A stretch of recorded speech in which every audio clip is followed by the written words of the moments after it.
All right, well, sorry for the technical difficulties, but it looks like, uh-oh, I better stop moving that. Yep, looks like we're good to go, maybe. Yep, okay.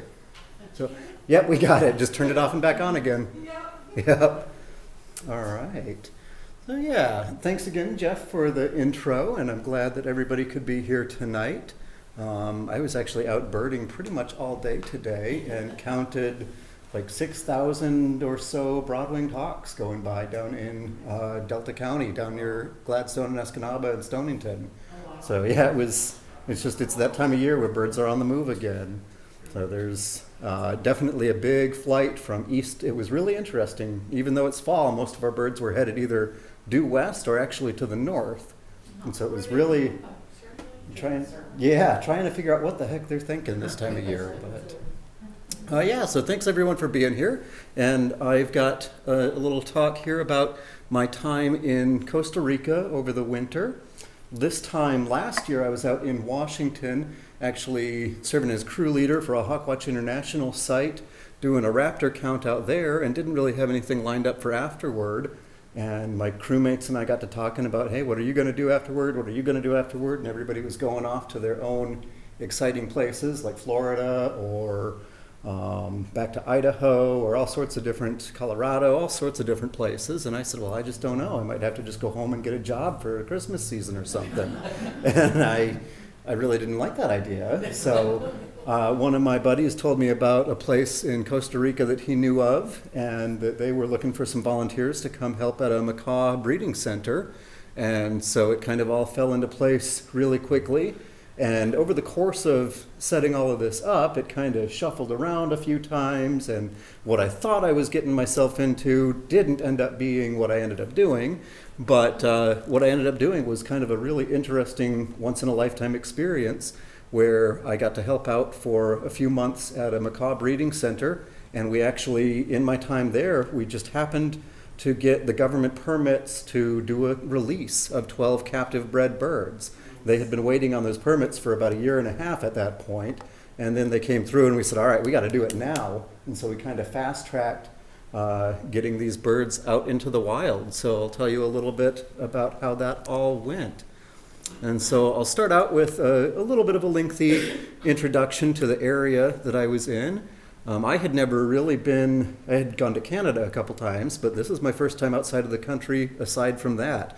So it was definitely taking a jump into the deep end, spending 4 months in a very remote part of Costa Rica. So I'll tell you a little bit about the beautiful area that I got to spend some time in, and then I'll introduce you to the birds at the center. And the word lapas, that's actually, it's more of a slang term, but it's really the predominant term used in Costa Rica to refer to macaws. And in Costa Rica, they have both scarlet and great green macaws living in the wild there. But yeah, most of the times part of my job was to try to interact with some local people and ask them, have you seen the macaws? And if I used the more typical Spanish word guacamayo, they would look kind of confused for the most part. And not until I started calling them las lapas rojas did people start to treat me like I was a local who they could talk to and understand what I was getting at. We did a pretty interesting set of training steps to try to get these birds ready for life in the wild. And again, it was kind of an accelerated timeline because of the sudden nature of the government permits. But I'll talk a little bit about how that went and talk a little bit about what the release was like and then what we did afterward for a little bit of post-release monitoring. So, I started out, actually got to fly right out of Sawyer and took a jump to Chicago, lay over there overnight. That was unpleasant, but it got me to where I needed to go. And so flew from Chicago to Miami and then right down to the airport in San Jose, Costa Rica. And I didn't really realize this until I put this map together for this presentation, that Costa Rica is really due south of Michigan. I always pictured it a little farther east than that for whatever reason, but pretty much on a very similar line of longitude to where we're at right now. And so here I am taking off from Miami, going out over the ocean last November. I actually flew on Thanksgiving. It turned out it was a little bit cheaper that way, so I did that. And I had never seen the Caribbean before, and so seeing it out my airplane window was just gorgeous. I took a bunch of shots out my airplane window. But here's pretty much my first view of Central America. Here's the hillside in Costa Rica coming down for the landing in San Jose. So there's the map of Costa Rica. And again, I flew in right here to the airport in San Jose. There is also an airport up in Liberia. And I did actually, during my time there, have to go to Liberia. People can only stay, or at least the rule was that you can only stay on a tourist visa for 90 days. My stay was a little longer than that. So they actually sent me up to Piñas Blancas on the Nicaragua border via Liberia to just go across the border, spend 10 minutes in Nicaragua, and come back and get my visa stamp again, and then come right back down here. So my time primarily was spent over here on the Nicoya Peninsula in the Guanacaste province. And I'll zoom in a little bit more. Oh, no, I've got, yeah! So before we get to Guanacaste, my very first night in San Jose, I checked into my hostel and then went out and checked out the local flavor. I got very familiar with this beer, the Imperial. It's the national beer of Costa Rica, they say. I didn't really like it that much, but it was what we had down there, so I drank it anyway. And my hostel in pretty much right in downtown San Jose was a really delightful little place. It cost, I think, $12 for the stay for the night. Came with a great little breakfast that they cooked up whenever I wandered down and said, hey, I'm hungry. And there was a really beautiful patio out back, lots of bird life through that patio. I got, a few lifers sitting there eating my breakfast. I definitely got that rufous-collared sparrow right in the bushes there. That was really cool. So yeah, from there, though, I only had about half a day in San Jose, the way I planned it out. And then I took a very long, about 10-hour bus ride from downtown San Jose up through the countryside and down to, actually, the bus didn't go all the way to the town of Punta Islita where we were based, but I was able to get the bus all the way to Samara, and then they were able to come pick me up there. And so the Guanacaste province, at least I'm told, is actually a little bit different from most of Costa Rica, and that kind of holds true with my travels. At the end of my trip, I got to wander around and see some other parts of the country. But Guanacaste it's a little bit more farm field, a little bit drier, a little bit lower elevation, and a bit more sparsely populated than the rest of the country. So it was a little bit of a unique region in a couple different ways. You know, in a lot of the country, I hear you see pineapple plantations just all over the place. I never did see one of those, thankfully. But there were lots and lots of agricultural fields throughout Guanacaste, and lots of the province is actually named after the Guanacaste tree, which I've got a picture of coming up in a little bit. But it's a really impressive, very large tree. And these trees actually are, because they're such a big, impressive tree, a lot of them did get cut down over the years. A lot of the land was cleared for a lot of agriculture. And so the Guanacaste tree is not terribly common in Guanacaste anymore, but there are enough of them there still that they can support a good amount of wildlife. And so zooming in, so the town of Samara right here, that was our big local town that we were able to go to. Maybe once a week or so, they would take a group of 3 or 4 of us into town to do a little bit of grocery shopping. It was about an hour down a pretty nasty dirt road, but that was our outpost for all of our basic needs. And it was not a very big town, definitely quite a bit smaller than Marquette, maybe about the size of Negaunee or Ishpeming at most. But it was the closest place with an actual grocery store, so that's where we made pretty regular trips to. So this coastline down here, so there's Samara, and we were here in the town of Punta Islita. And really this whole coast along the Nicoya Peninsula is just gorgeous beaches. I've got a lot of pictures of beaches coming up, but these are just, I've never seen beaches quite this beautiful. You picture beautiful tropical beach, and this is what you get. But So there's Samara. We took the long dirt road in there once a week for groceries. But Punta Islita right here is where I was primarily based. And so the town, there's not much to it. There's a little soccer field here. There's a church right here. There's a pulperia, a little store where you can get some beer and soda and cigarettes and whatever anybody might want. But, not really much in the way of groceries in town, unfortunately. And then our center was located right up here. And so we had a nice, about a 15-minute walk to get down to this gorgeous beach. And the main thing in the town, actually, there's a big, not all that big, but a five-star resort hotel based right here in town. And that's really the main economic activity in the whole area, is this five-star hotel. And then there's a couple hundred people scattered throughout the area that either farm or work at the hotel, basically.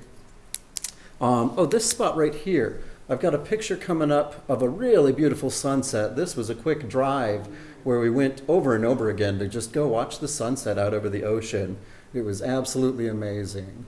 But right here, there's a little rock formation that at high tide does become separated from the mainland. It becomes a little island, and that's where the town takes its name from.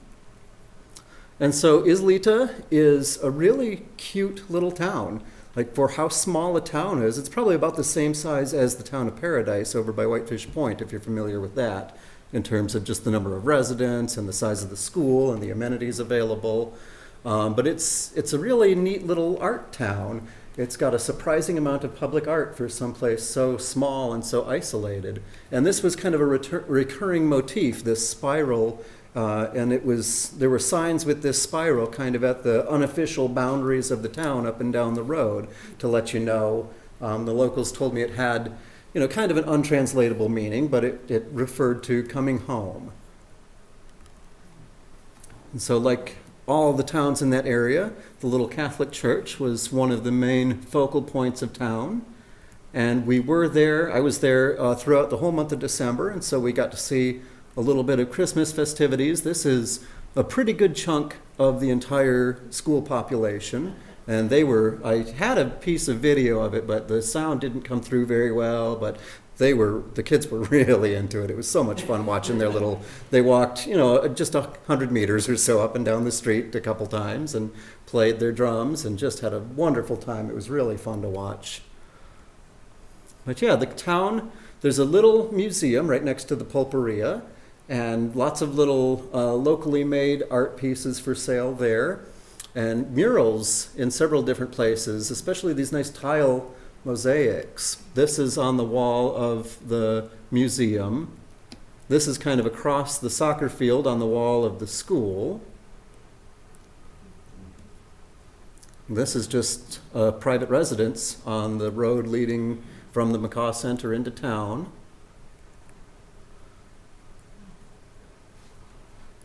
And there's the island that sits on the eastern point of the Islita beach. And all this volcanic rock, it actually kind of really reminded me of the rocks here on Presque Isle. So it was very, very much made me feel at home hanging out on the beach there from time to time, even though it was a little bit more tropical. So here's a view from that Mirador spot that I pointed out a minute ago. And yeah, that's the island. There's the beach. And so the McCaw Center would be back in the hills up this way just a little bit.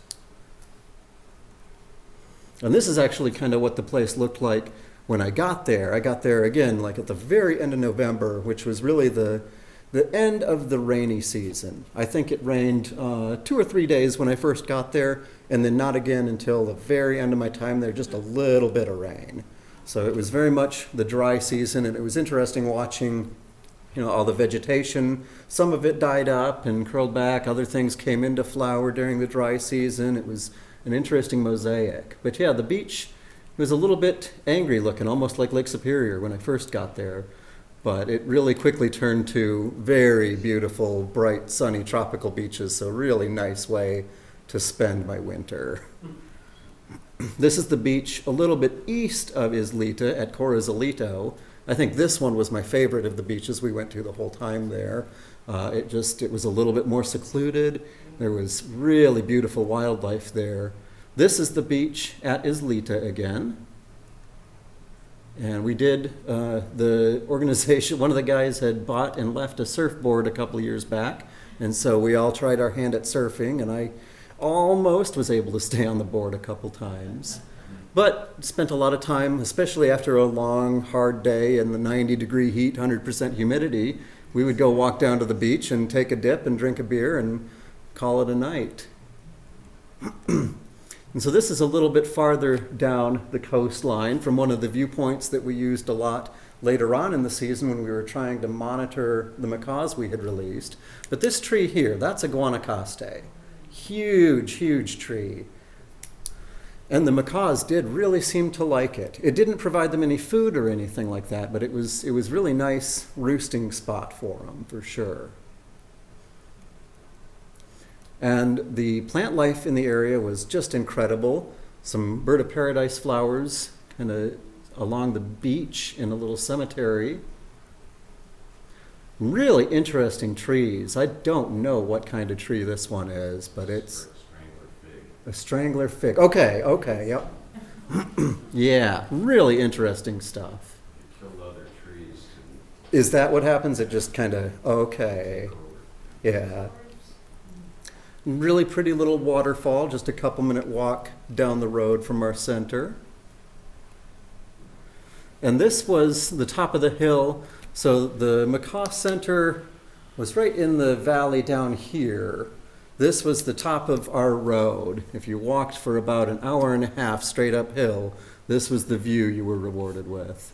And so we did that a couple times to go up and watch a nice sunset. Again, this is facing west, so it was a really, really nice sunset from there. Just gorgeous sunsets over and over again. Really was kind of paradise.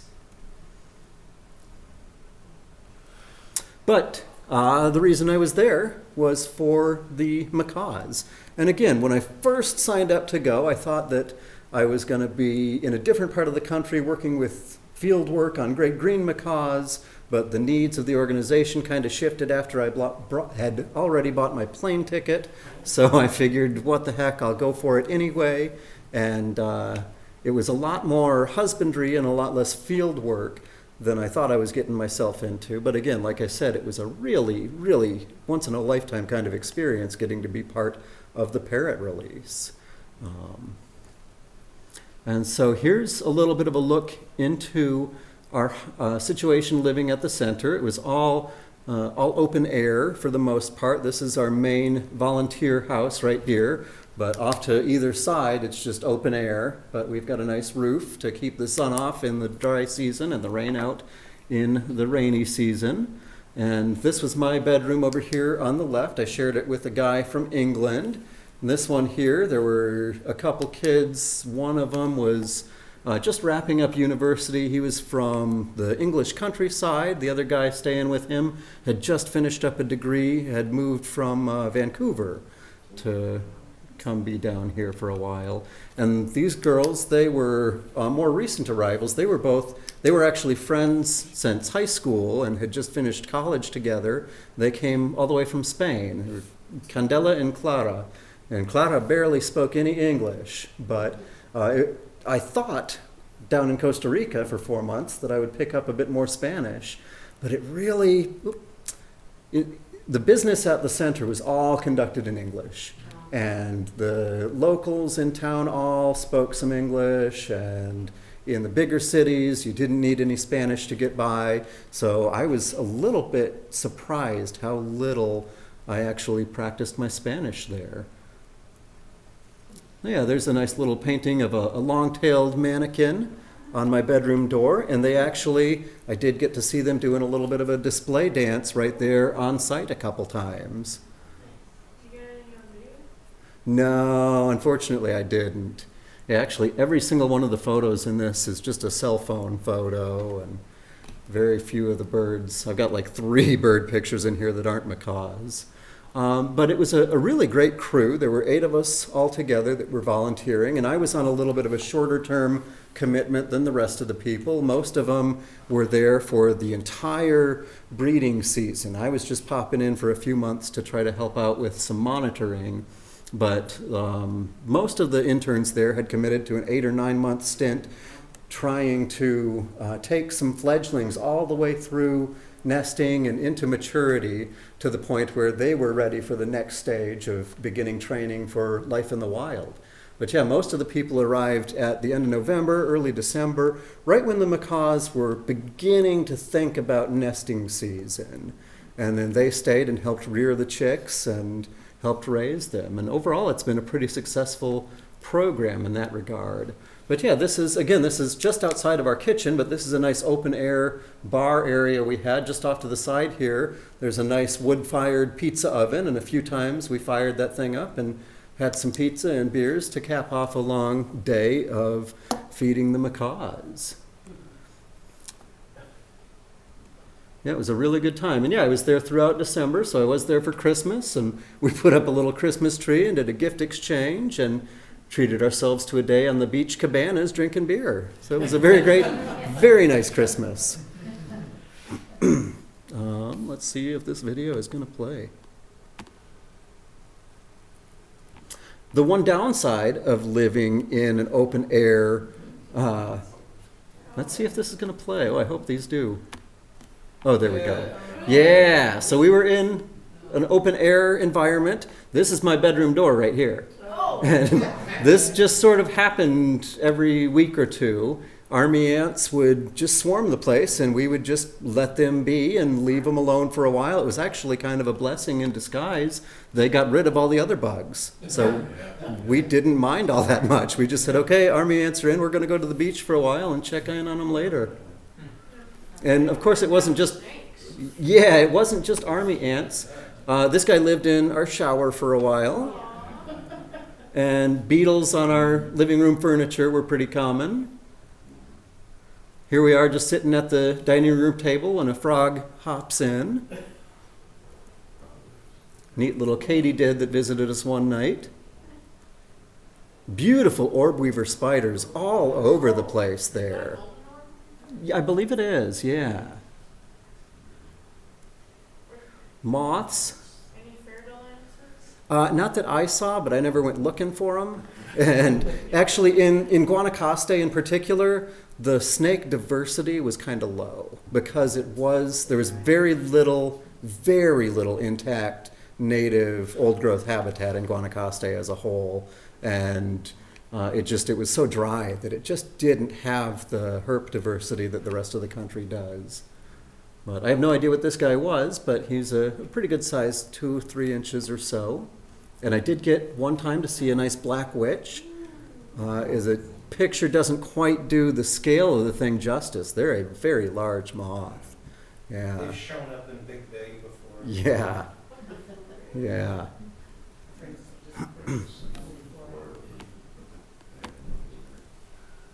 Oh, this was one of my favorite wildlife in the house moments. There we go. Walking stick.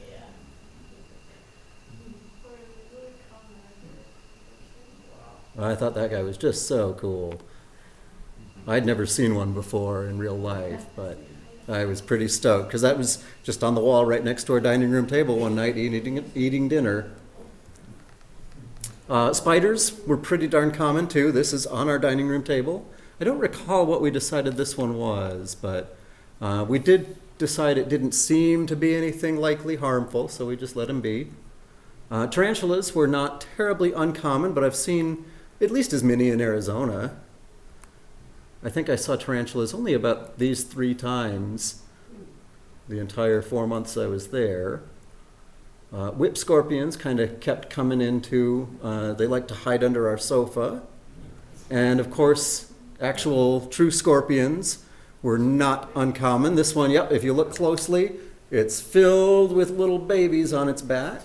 And again, this is our dining room table. There's our kitchen, there's our sofa. He's just hanging out. But it was pretty neat, and thankfully, the whole time I was there, at least, nobody had any problems with any of the wildlife. Apparently, the biggest problem they ever had with any wildlife was one time somebody was trying to feed a coatimundi, and yeah, ended up needing to be airlifted out. His injuries were so severe. So don't mess with the coatimundi. Some of the local arthropod diversity was actually pretty delicious. Here's a nice fresh lobster dinner we had one night. One of the handymen on site, Ruperto, was very good at just walking into the shallows over at our local beach and poking in with a stick and a glove and grabbing these spiny lobsters. And so we had fresh lobster for dinner. It was really good. Iguanas were pretty darn common. This is actually the only time I got a photo of one, though. They were very skittish. Did not like being seen. Let's see if we can get this one. There was one time where we did get to see some sea turtles.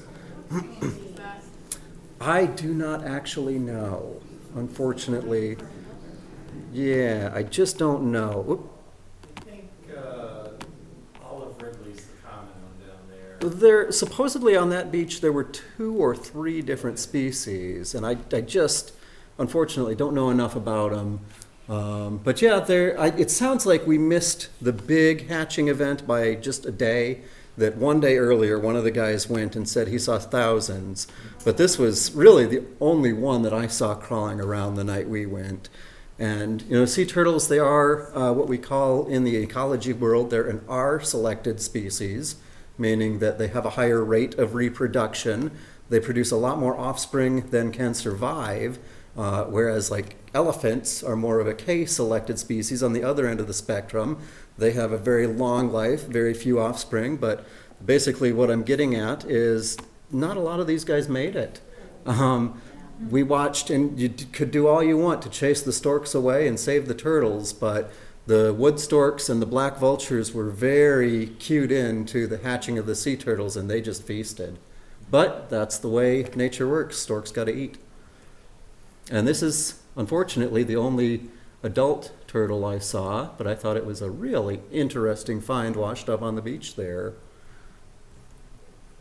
I did see monkeys pretty regularly. I realized when I was putting this together, I never took a picture of the howler monkeys. The howler monkeys were much more common. They would wake us up every single morning. There were a lot of them living on site. And the capuchin monkeys here, they were less common, but they were around as well. A couple times I saw a troop of about 10 or 15 of these guys just wander through sight. And finally, there were some birds around. Bare-throated tiger heron I got in a creek one day when I was just standing watching for macaws. White-necked puffbird at the end of our driveway. I don't believe so. This is a white-necked puffbird. Yeah. And then here's one of my favorite bird moments of the entire time I was there. This is at the river that enters the ocean right at Corazalito. I'm standing right at the mouth of the river. And these are magnificent frigate birds.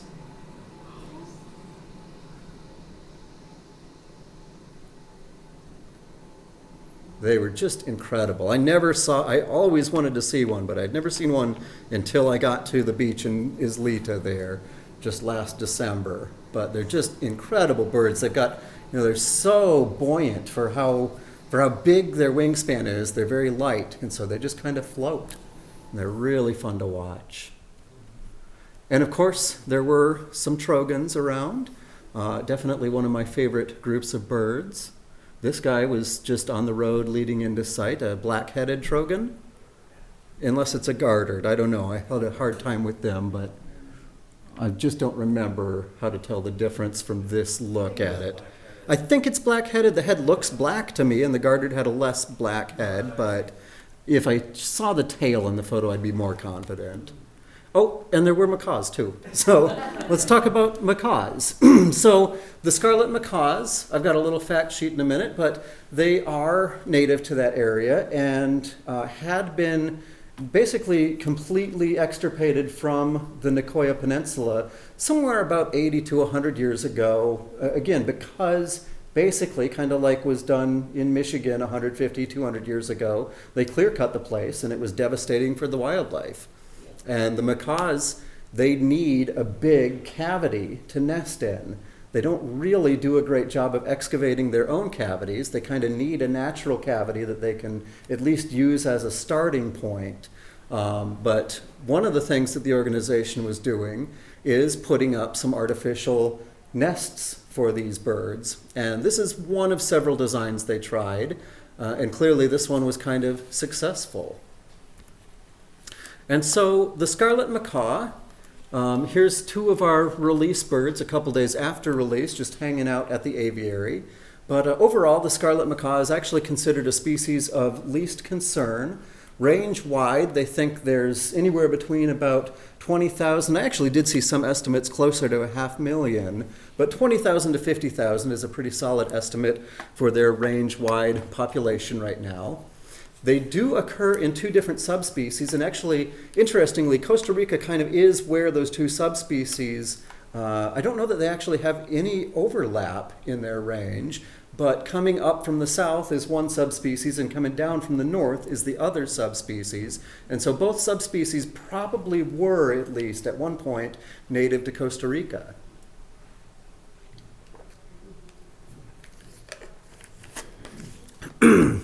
But of the northern subspecies, which is the one found throughout Central America, there's only 2,000 or 3,000 of them left in the wild.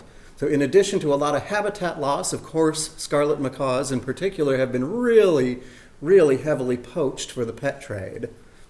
They can live up to 50 years.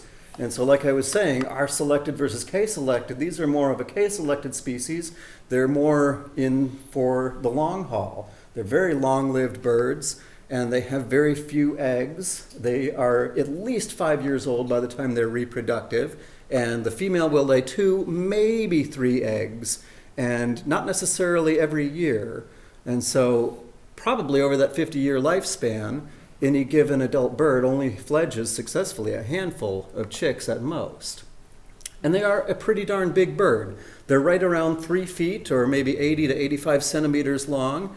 They weigh right around a kilogram or just over 2 pounds. Our biggest guy, I've got a picture of him coming up. He was named Flybird. He weighed about 1.2 kilograms, but most of the rest were very close to 1 kilogram. So actually a pretty darn sizable bird. So here's a look at their overall range. You know, of all of the birds in the macaw genus, they actually have the lengthiest north-south distribution, at least in terms of their native range. So this map is showing us kind of this orange blob is the current range. The hashed out red parts are former range. And so again, most of the birds that are still around are these Southern American subspecies. And then some of those kind of came up through Panama and they peter out in the lower parts of Costa Rica, whereas the northern subspecies ends near the Costa Rica-Nicaragua border. So here's a little bit of a closer look at their distribution. At least this is according to the IUCN, their current distribution in Costa Rica. Although if you look at eBird, you get a little bit of a different story. So this is actually a very, very recent, I think I pulled this just a couple days ago just so that I could have, if you're familiar with eBird, the red dots are observations within the last 30 days. You can see a little hint of red right here at Punta Islita. So somebody did eBird wild scarlet macaws at Islita in the last 30 days. And then the blue are historical. So I did use the all year, year-round time frame for this. And so you kind of get the idea from some of these data points that this isn't really a bird that's terribly endangered, but the significance of this project was basically that this was all former scarlet macaw range, but they had been kicked out of the area by all these various causes. And since the 90s, this effort has been alive in one form or another, and we're pretty sure that all of these sightings in this cluster are due to the work of this project or its predecessors. So there's currently, before we released the 12, we figured there were about 50 birds in that population in the wild, give or take. It's a little bit difficult to get a good handle on how many they are. They're pretty widespread. They're not as social as you might hope. During the dry season, they do tend to get together in bigger flocks and use some communal roosts, but it kind of comes down to, You just need to happen to figure out where that communal roost is. And it's been a couple years since anybody there was able to find and count a communal roost. So we've got a pretty good idea that now with the birds we released, there's maybe 70 in that population or so at a minimum. And so a little bit about the birds at our center. So the ones that I was working with in particular were primarily this release flock. We had 12 individuals. They hadn't been sexed or genotyped, so unfortunately we didn't know much about their genes at all.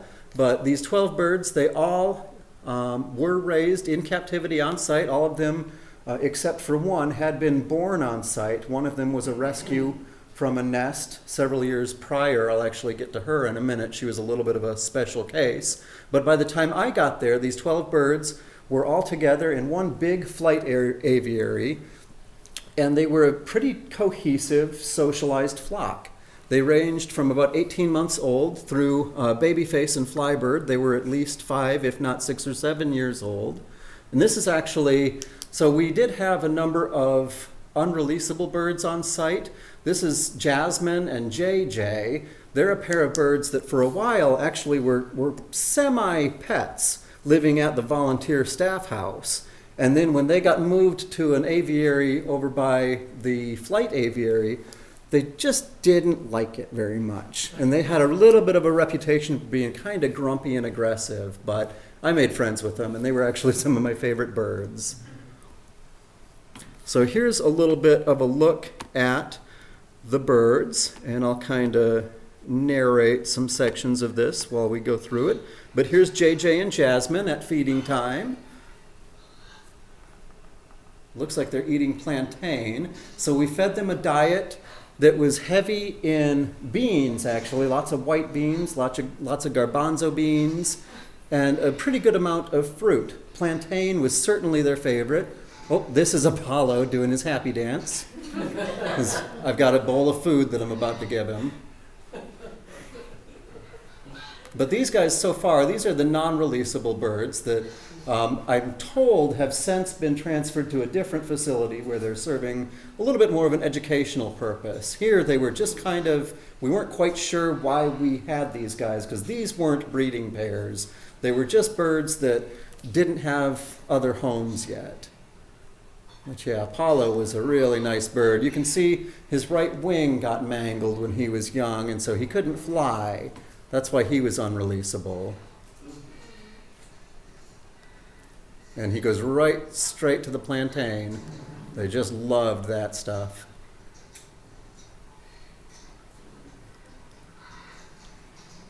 And here's his buddy Rocky.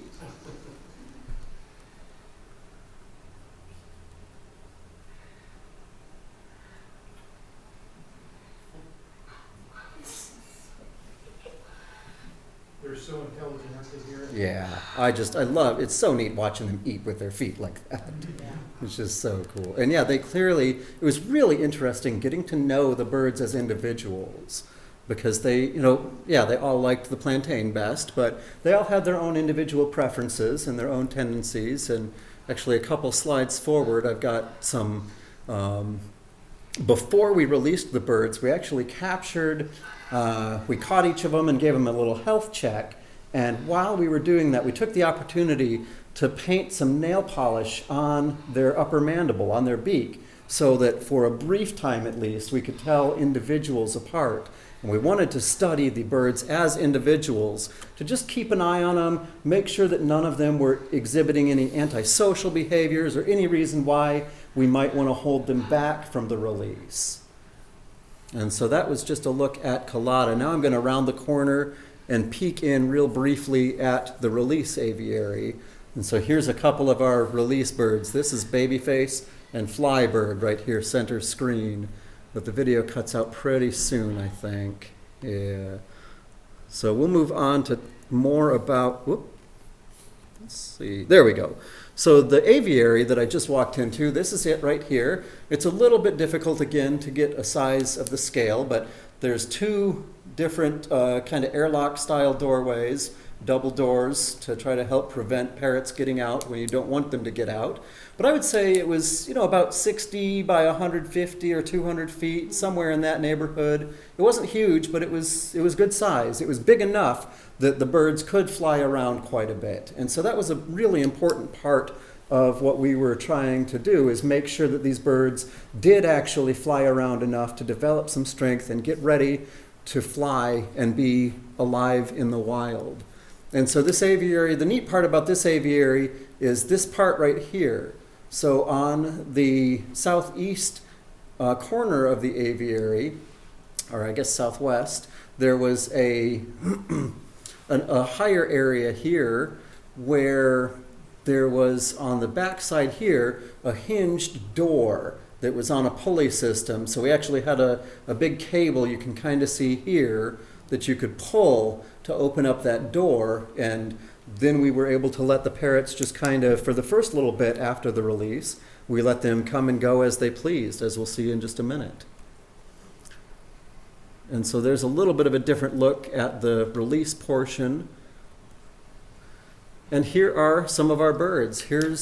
So that's Babyface right here. She's got an interesting story. She was a rescue from a wild nest. I think it was 2016, 2017, somewhere in that neighborhood. And they actually did, in the past, release her. So she was part of a release group of, I think, 6 birds in 2018. But she stayed on site the whole time. And actually, you can't quite see it. I didn't get a good enough photo, but she's got a hole in her beak right at the base. A little bit of a gouge that was just this long-term permanent malformation that actually was because while she was hanging out on site after being released, she tried to get back in a cage to drink out of another bird's water bowl, and that other bird did not care for that and gave her a nice chomp. But we had the vets check it out over and over again. She seemed to be totally healthy. And again, this had happened years in the past. She was doing just fine. And so we decided she was ready to try to release her again. But you can see, so there's a total of 12 birds in this aviary. I think you can see 5 or 6 in this shot. There's a few more over here. But they were all very friendly with one another. A nice cohesive flock, the way we hoped they would be. And like I said, we took the opportunity as we were doing the health checks to give each bird their own unique color code so that we were able to record some data on the birds as individuals. And so this is Clover. He's a bird with a pretty interesting backstory. His mother actually, so an adult scarlet macaw has very few predators, but one of the few things that can unfortunately take down an adult macaw is a boa. There were some snakes that kept getting into the aviaries. By the time I got there, they had mostly taken care of their snake problem, and I never did see a boa in my whole time down there. But unfortunately, Clover's mother had been killed by a snake while he was still in the nest. And so he had to be, and this happened on site in one of the aviaries. She was a captive breeding bird, but they were able to save him and hand raise him with formula. And so he had a little bit different approach to life and a little bit different attachment to humans. So we were a little bit worried about him leading up to the release. And unfortunately, of the 12 birds that were released, I'll spoil the ending a little bit, and 10 of them were still living pretty much on site when I left a month and a half later after the release. Clover and Tukey just were never seen again after the door was opened up. There's Babyface and Joan. Joan is a really interesting bird right here. She was a very timid individual. We got to realize once we marked everybody and started collecting data on their behaviors. She spent a lot of time just kind of sitting around, not even preening, but just sort of taking in the world, whereas all the other birds were doing a lot of squawking and playing and foraging. And so we were a little concerned about her as well, but it actually turned out that she was the first bird to really leave site, and she interacted with some wild birds her first day out of the cage. and really was much more successful than we ever would have even imagined she would be. Here's a few of the birds. There's Blue and Tukey and Wink, I believe, all eating some treats. This is Flybird. He's our big guy. He was about 6 or 8 years old. The records were a little bit scarce, but he was, if he was sitting next to another bird, he's noticeably a little bit larger. Like I said, he was about 20 or 30% heavier than your average scarlet macaw. And he, the concept of an alpha in a wolf pack even is a little bit outdated, and even the guy who came up with it has kind of rejected that lately. But if we were to use that kind of terminology, he was definitely the alpha of the flock. After the release, occasionally wild birds would come in and check out what was going on, and he would be the one to go tell those wild birds to just leave him alone. So he was very protective of his flock, and especially his mate, Babyface, and he definitely had a tight pair bond. And last I heard, they were checking out one of the artificial nest boxes on site. They were the oldest of the birds by a couple years. They definitely were reproductive. And in fact, one of the things we did is we put a nest box in their flight aviary to just get them familiar with the artificial nest boxes we provided. But Babyface started defending it to the point where we decided it was best to get rid of it. But clearly Babyface and Flybird were ready to start making some eggs. So before we released the birds, in the month or so in that window between when we found out we were going to get the permit to release them and when we actually were able to, we did a little bit of training, very focused, that they had kind of done in fits and starts for about a year leading up to that, as they kept hoping that the permit would be issued. The biggest issue with the population there is still poaching.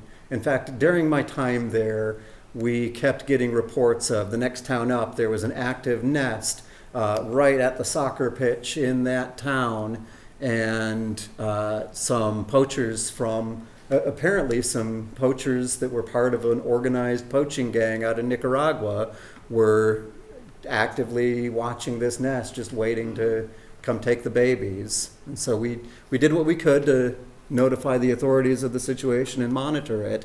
But the biggest thing we tried to do to help our captive reared birds for success in the wild was teach them to be scared of humans. And so 3 times a week, we would take nets and go in that aviary and just chase them around. That also doubled, so we really, really did not want these birds to view us as a source of comfort or anything. So we tried to keep up this, we tried really hard, especially with the release birds, not to be making bonds with them. But yeah, so we chased them around a little bit to teach them that humans are scary, and also to get them that exercise, get their flight muscles ready for life in the wild. We did a little bit of predator aversion training. Again, snakes are their biggest predator in the wild. Some raptors can take a scarlet macaw. There's some issue, not necessarily with canids, but with some, like the tyra. It's a type of weasel that lives there. They seem to maybe get their hands on some scarlet macaws from time to time. And so we did bring one of the board members' dogs. He had a German Shepherd. And so we brought a dog around a couple times to try to teach the birds that ground predators are something to watch out for. We ran they made a decoy snake, and we pulled it through the aviary on a string while playing macaw alarm calls over a loudspeaker to try to teach them snakes are scary. And who's to say whether any of it worked? But we also taught them about some of the wild foods that were around by, we would go out, that was one of my main duties, was to go out and forage some wild food and bring it back for the macaws to eat. We also did a little bit of whistle training. I think we weren't quite consistent enough with our protocol for it, unfortunately, but we tried to do some operant conditioning, kind of like Pavlov ringing the bell and his dogs start to salivate. Every time we fed the birds for that month leading up to the release, we blew a whistle to try to help with our soft release protocol, which I talk about in another slide coming up. But we blew a whistle to try to teach the birds, hey, there's food here when you hear this whistle, so that hopefully when they're out in the wild and we want to check in on them. We can put some food out and blow a whistle and they come back. It didn't really take, unfortunately, but it seemed to help a little bit. And like I said, we did some behavior assessments and a health check before the release. And so here's Babyface eating. This is actually the fruit of a non-native palm tree, but they really loved this stuff. And they didn't actually eat much of the fruit. There was a film inside the outer husk that was pretty much all they would eat. They would kind of lick that and scrape it off and then discard the bulk of the nut, but they loved it. So we gave those to them as often as we could. And we came up with the whole scoring chart. Again, we did try to quantitatively assess, are these birds good candidates for release? And so while they were marked, we did some focal recordings where basically just the field team stood there with binoculars and spoke into a recording app on our cell phone, like, okay, Babyface is preening Flybird, Blue is preening Wink, oh, Blue just chased Wink away, things like that. And we came up with this scoring system to try to say, okay, this bird scored this high, this bird scored this low, maybe these birds need to be held back a little longer. And another thing we were really trying to do with these behavior assessments is really try to get a feeling for the attachments between individual birds and how friendly they were with one another, how likely they were to be bonded to one another in a meaningful sense, and things like that. But yeah, we had, I think there were 27 different behaviors that we tried to quantify and score these birds based on in order to assess just how well set they are for life in the wild. We put it all in a big spreadsheet and added everything up, and then we came up with some groupings to release our birds in this soft release protocol. So there were 12 birds, but we split them into 2 groups and released them a week apart. And the thinking behind that was we really were trying to keep the birds from just vanishing the moment we opened the door. So we were really, really not sure what to expect when we opened that cage door.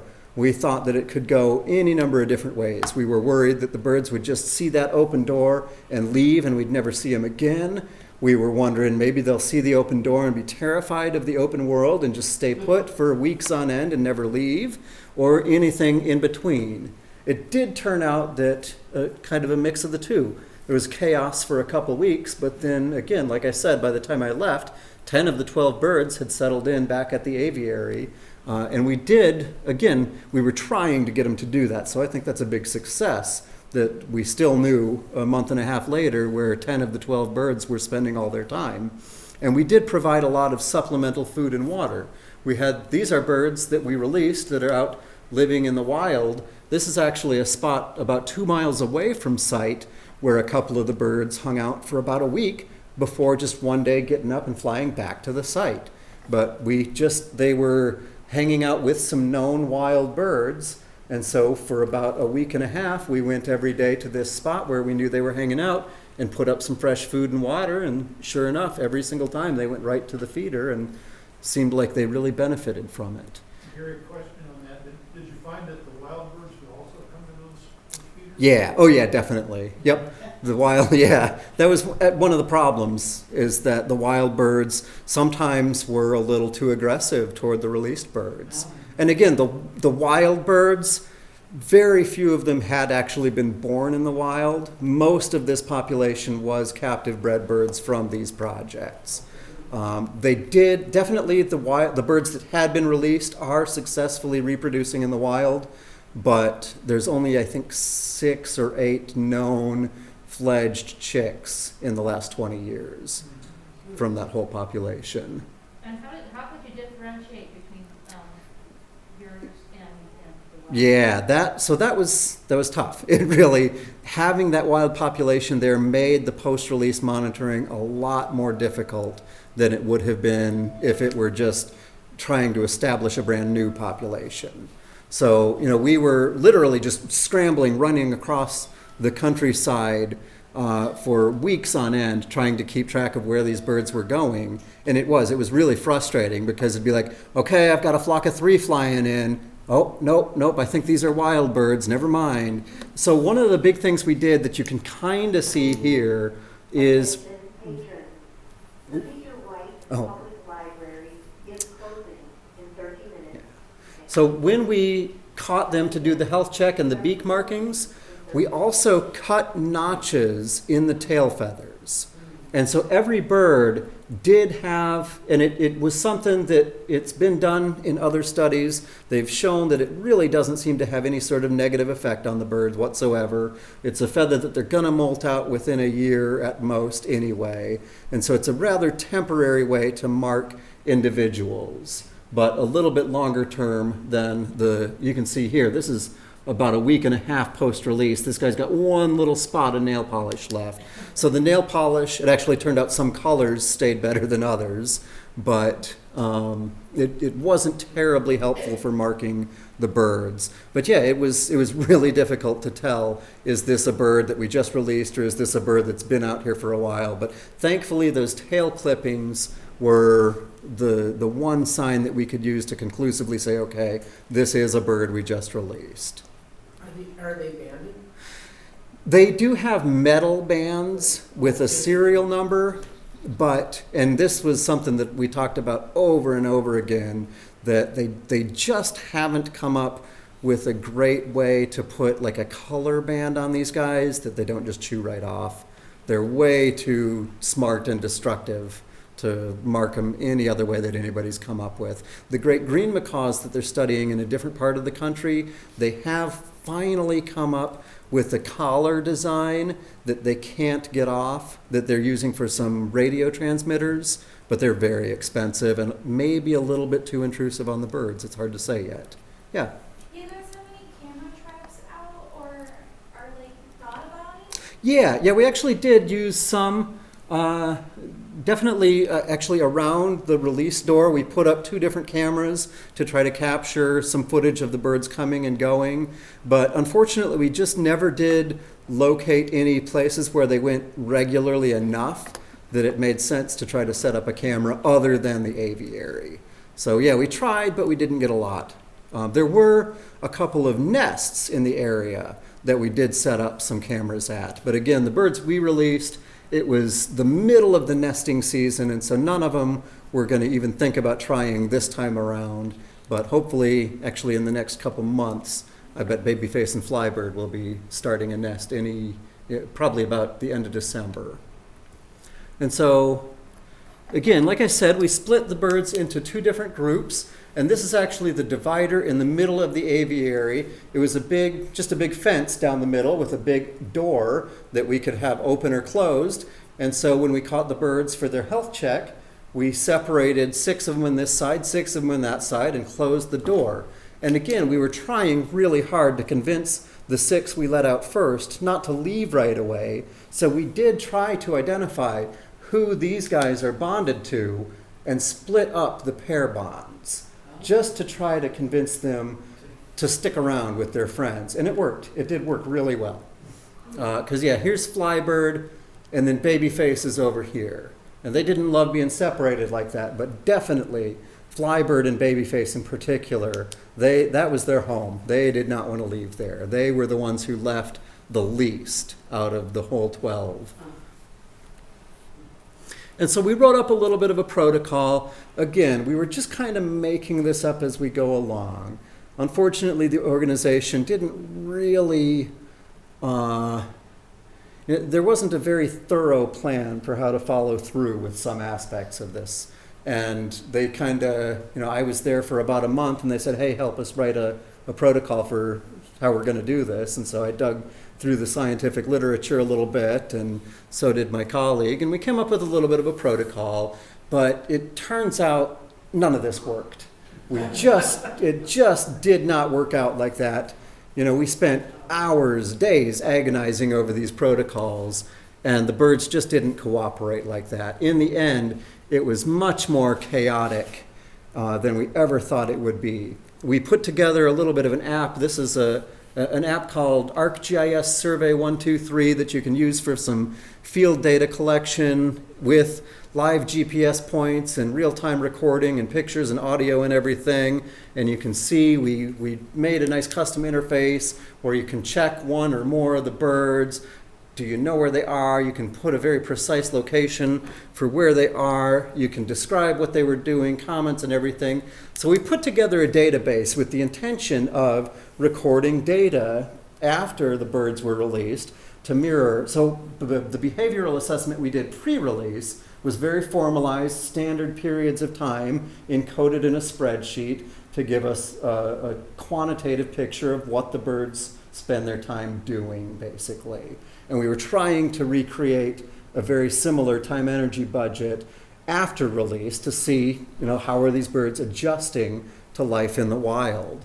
And so it was very well intended. We were going to, maybe every 15 minutes or maybe every 30 or maybe every 60, try to record a data point on every bird whose location we knew throughout the day. But it just got to the point where it took 5 minutes to record your data points, and then you had lost track of all the birds, and then it just kind of snowballed and really quickly got to the point where, unfortunately, the data collection didn't mean much and probably isn't going anywhere. Anyway, the actual release day, here we are. So I'm positioned just to the side of the aviary, taking this picture. Here's our big release tower, and if you look real closely, you can see the door is open.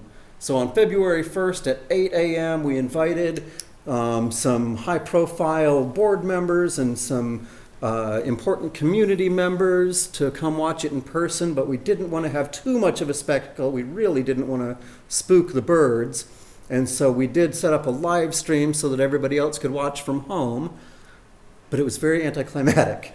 We opened the door, and for 3 hours, nothing. Nothing for 3 full hours. I have to say, I was one of the ones watching. Oh, yeah? And it's like, they're going to open the door. They're going to open the door. What? Yeah. And we kind of suspected going into it that it would be a little bit of a bust in that regard. But it was a really successful release overall.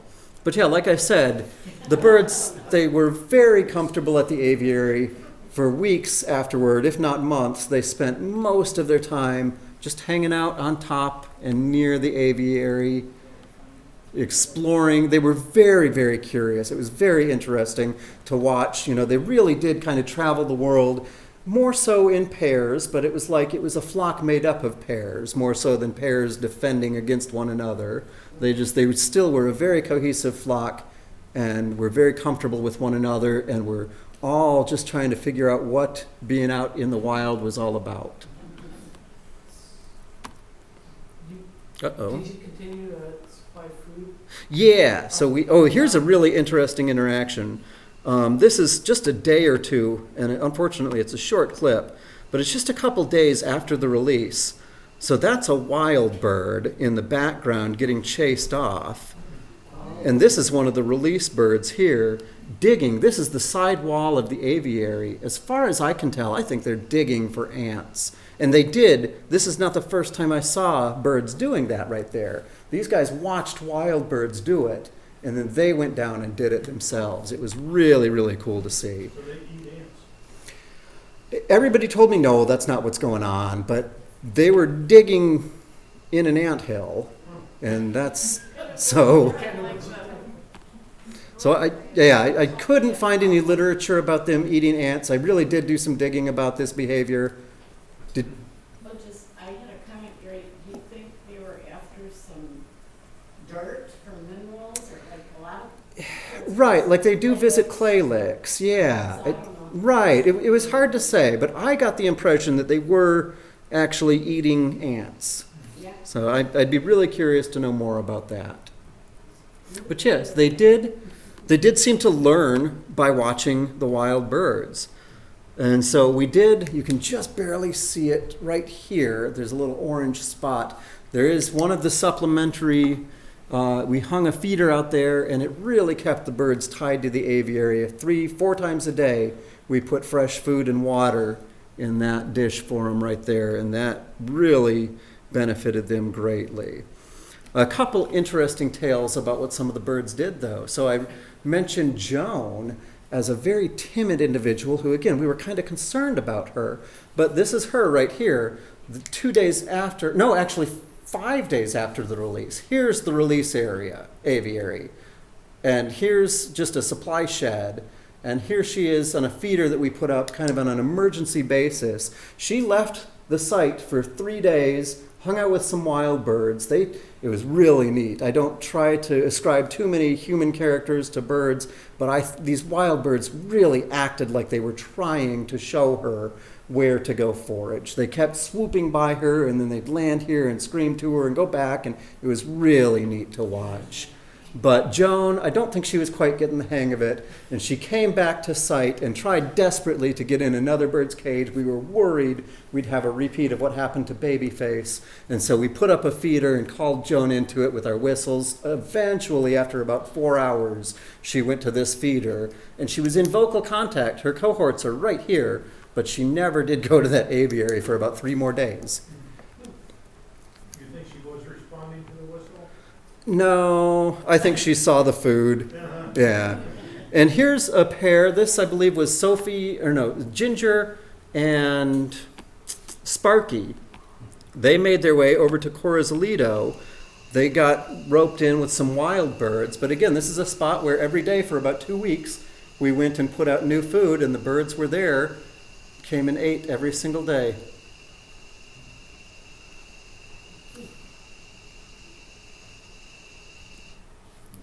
Here they are, just climbing in and on and around the cage, just exploring the world. Were they like that on It was hard to tell before the release, but it really did shake out afterward. That, yeah, Ginger and Sparky were a bonded pair afterward. And so, yeah, here you can see the notched tail a little bit better. But this, I believe this is Blue. He was one of the more charismatic, adventurous birds. And this is him just, weeks after the release. We didn't ever see any of the released birds. No, I take that back. I saw Ginger and Sparky foraging on some teak over by the feeder that we put up, which again, teak is not a native plant to the area, but it actually turns out to be an important food source for these macaws. So here they are at the feeder just outside the aviary that we put up for them.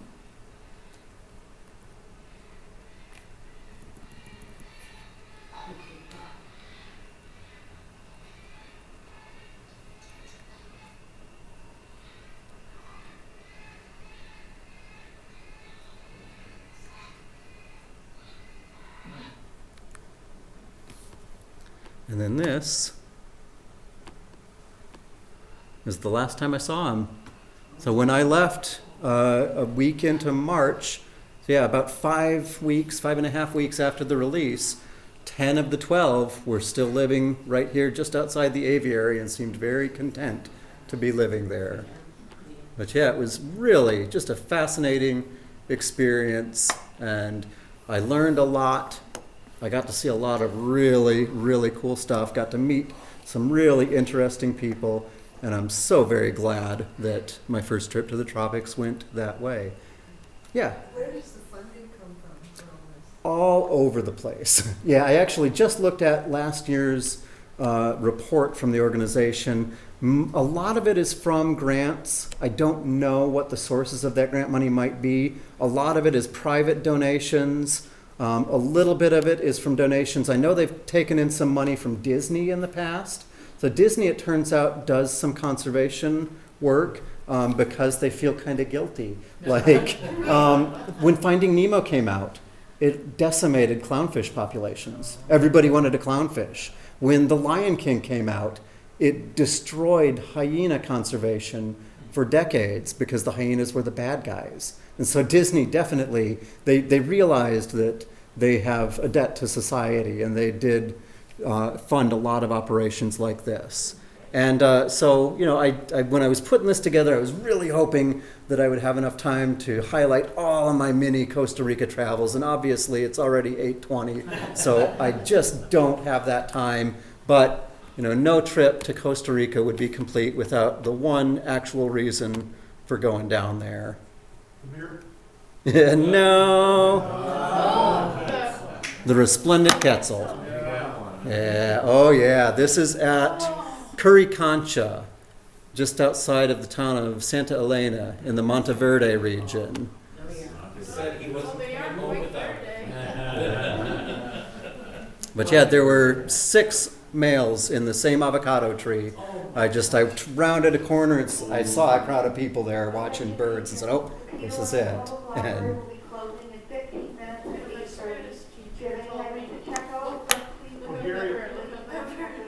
Yeah, Gary, As a reminder, the computers will be shutting down in 5 minutes. Thank you. you had a fascinating experience, and I'm glad because you shared it with us, and we really enjoyed your presentation tonight, so thank you very much. well, thank you.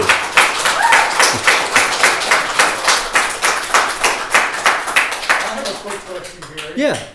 Do you know if there are forest rangers or other government rangers that are trying to deter the poachers? Yeah, there are, and we were in contact with some of them. I don't quite understand the structures there. Like there were some local police forces that we were in communication with, but the main conservation ministry, the MINAE, I forget what I just don't remember what it stands for, but they're the main government conservation agency, and actually technically they're the ones who owned the parrots. The parrots are all owned by the government. But yeah, they're the ones who had to issue their permits, and they're the ones who we were in communication with about these poachers. And I don't know whatever became of it, but it sounded like they were actually aware of it before we even told them. Okay. Well, thanks again, Gary, so much. And just keep track, because next month we're going to have Dr. Jared Wolf, who's a ornithology professor from MTU, speaking about bird migration. So watch for that. Thank you again, Gary. Thank you. Thanks, Gary.